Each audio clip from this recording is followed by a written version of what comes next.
kulanti wacan saaxiibayaal waxaan halkan doonayaa inaan idinkugu soo gudbiyo warbixintii aan horey idinkugu ballan qaaday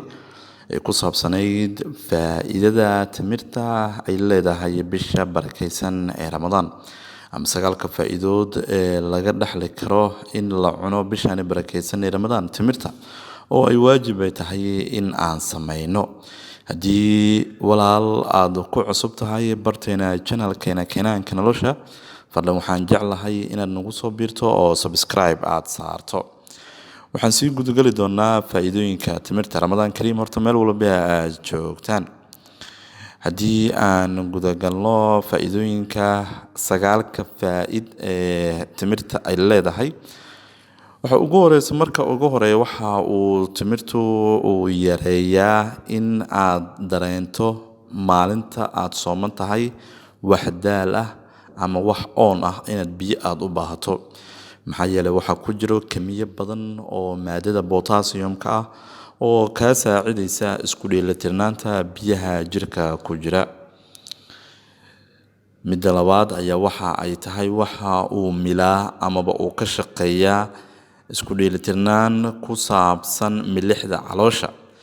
maxaa yeelay waxa ku jira maadooyinka sodium iyo sidoo kale potassium kuwaasi oo iyagu u istaaga amaba ka shaqeeya isku dheelitirnaan dhexe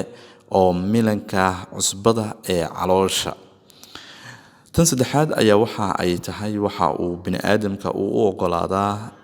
daaqad dheeri ah ama tamar dheeri ah iyo sidoo kale firfircooni weyn maxaa yeelay waxa ku jirta sokor aad u badan oo heerkeedu uu sareeyo oo uu jismiga ama jirka uu aad u dhuuqayo taasi oo jirka siinaysa ayaa la yiri tamar weyn inta maalintaasi uu qofka uu sooman yahay ama saacadaha uu sooman yahay qodobkan kale ayaa waxa uu daweyn u yahay anemiyada ama dhiig yarida maxaa yeelay waxa ku jirta kamiyo badan ama oo macaadin ah kaasi oo ka saacidaysa jirka in uu dhiig yari ay soo wajahdo weli waxaan ku guda jirnaa qodobadii ku saabsanaa sagaalka faa'iid ee leedahay timirta in aan cunno bisha barakeysan ee Ramadaan sidoo kale waxa uu fududeeyaa dhaqdhaqaaqa xubnaha iyo sidoo kale dhiig mareennada iyo sidoo kale kuwa dhiigga qaada xididada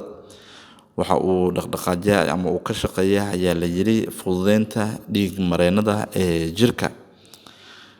qofka bini'aadamka sidoo kale waxa uu ka ilaaliyaa in suus uu ka galo ilkaha waxa ku jirta maadada fluorta loo yaqaan oo ilkaha aad iyada u badbaadisa in suuska uu galo ama wasaqo uu ku dhaco halkaasi oo ka dhashan oo ay ka dhalanayaan jeermiska qodobkan kale ayaa waxa uu muhiim u yahay caafimaadka dhinaca iyo qalbiga ama wadnaha dhowr waxa uu ka saacidayaa cudurro ku dhici lahaa wadnaha kolestaroolka oo sida dhiigii oo kale waxa ku jira cunsur amaba maadada potassium-ka loo yaqaan sidoo kale timirta waxa ay xoojisaa lafaha waxa ay ka ilaalisaa dhibaatooyin fara badan waayo waxa timirtu ay qani ay ku tahay macaadinta amaba maadooyinka manganese selenium magnesium kuwaasi oo ilaaliya ayaa la yiri lafaha jirka in ay jajabaan ayuu ka ilaaliyaa sidoo kale waxa uu dejiyo u yahay ayaa la yiri neerfaha oo walwalka iyo sidoo kale walaaca ayuu aad u yareeyaa waayo vitamin A iyo vitamin B ayaa ku jira timirta kuwaasi oo iyagu ka qayb qaata jihaaska amaba jirka in uu ka yareeyo waxyaabaha walwalka ku keenaya haddaba intaas ayaan kusoo gabagabeynayaa sagaalka faa'iido ay timirta ay nool leedahay in aan qaadano ama aan cunno bisha barakeysan ee Ramadaan ay waajib ay tahay haddaba saaxiib haddaad ku cusub tahay barteena channelka si bishan barakeysan Ramadaankan kuugu soo gudbino warbixino faahfaahsan bal waxaad noo saartaa subscribe si aad u hesho warbixinadeena iyo barnaamijyadeena aad ayaad u mahadsan tahay